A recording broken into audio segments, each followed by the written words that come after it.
দুষ্টু কি করছো? আমটা এখন কাঁচা আছে, পাকেনি।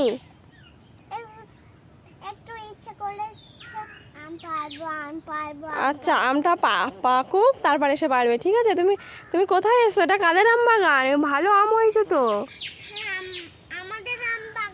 তোমাদের আম বাগান? তবে আমি যে শুনলাম তোমার দাদার আম বাগান এটা। ও বাবা গো, তোমার বাগান? ও দুষ্টু দেখো আম পাড়ছে। দুষ্টু মামা, হ্যাঁ ওই যে আম দেখাচ্ছে, মামা বাড়ি এসছে। দাদার আম বাগান আছে, দেখো কত আম হয়েছে। হ্যাঁ দুষ্টু বলছে কি আম ফুটেছে, গাছে আম ফুটেছে। এবার একটা আম ফুটেছে, তাই তো? ওই একটা আম ফুটেছে, ওই একটা আম ফুটেছে। আচ্ছা এবার টাটা করে দাও।